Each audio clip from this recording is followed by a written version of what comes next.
Following the credits, we're shown a woman very much in her element. She sends a letter to her husband, who is cheating in Russia. So already we're given dots to connect, as following this revelation, we're shown Chuck, who is also in Russia, and is also very much in his element. Chuck tries to call his girlfriend Kelly, who both times cannot answer because she is having an affair in Tennessee. Now this may seem like something of a leap. How much subtext can there be in some goofy movie about talking to a volleyball? However, if we dig a little deeper, the clues are all there. First, notice the brief and awkward reunion.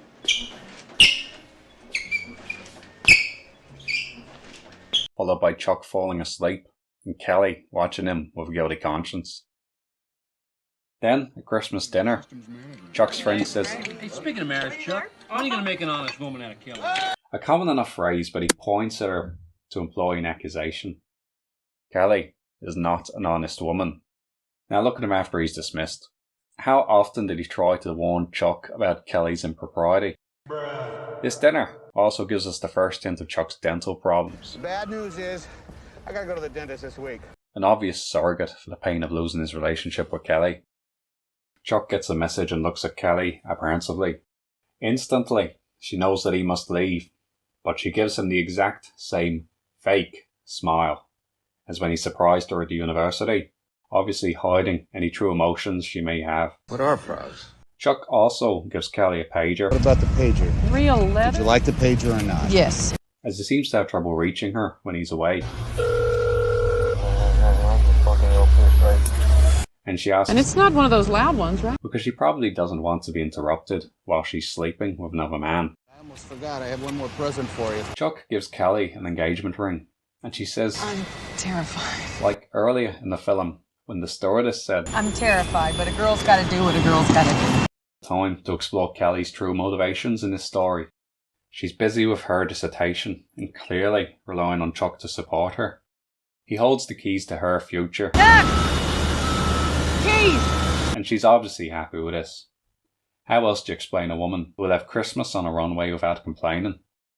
Kelly also has a failed marriage. Kelly is still recovering from her failed relationship with a parolee. And Chuck is probably correct to say that Kelly doesn't want to get married again.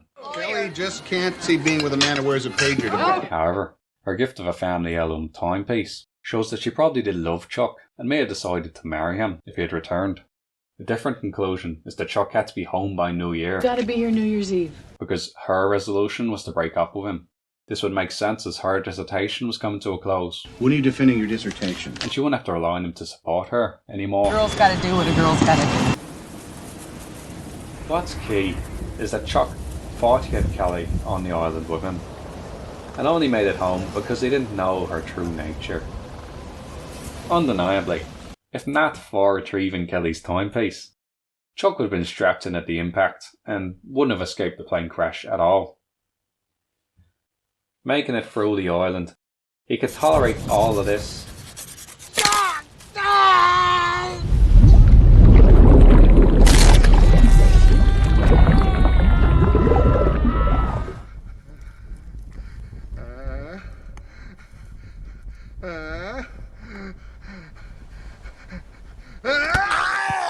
Oh, man.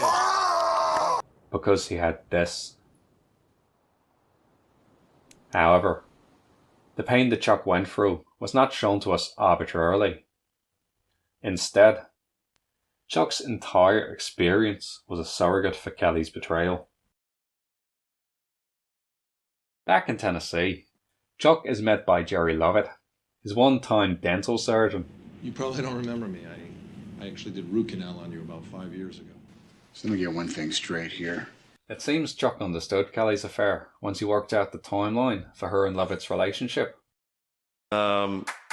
Lovett performed Chuck's surgery 5 years ago. Chuck was missing for 4 years. Kelly is not heavily pregnant in the wedding photo. Kelly's daughter is sitting up and walking on her own, so must be 12 to 18 months old. Counting the 9 months of pregnancy allows at most 12 to 18 months from grieving the tragic loss of her fiancé to dating, then marrying, and then starting a family with Chuck's one-time dental surgeon, who apparently was a complete stranger to Kelly.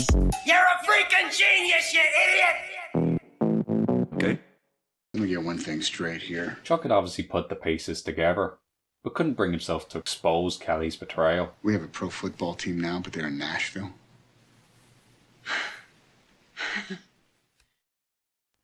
We can tell by Lovett's physically forcing Kelly not to see Chuck that he probably couldn't believe his good fortune when Chuck went missing. Lovett had feelings for Kelly beyond just an affair and took advantage of the tragedy to make a deeper relationship with her. Going beyond this, however, he has hijacked her life entirely. What happened to you becoming a professor? You're not Dr. Kelly Frears Lovett? Lovett has forced on Kelly a marriage, Everything just sort of got put on hold. mortgage, Nice mortgage too. children, She's a handful. responsible. Chuck later meets a Kelly who is full of regret. If only she had told him not to go on Christmas Day like a normal person, she could have been a professor like she'd hoped. I always knew you were alive. I knew it. Good enough, damn it. Good enough. And everybody said I had to stop saying that I had to let you go. You talked as though you thought I was a fool, like I didn't know as much as you. You're the love of my life. You're a fucking liar.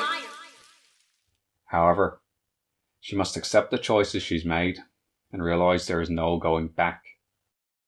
As the credits show, Chuck was cast away by Kelly before the film had even started.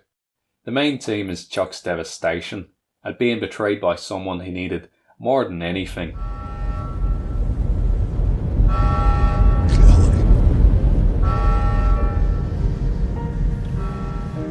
She's actually going to be there.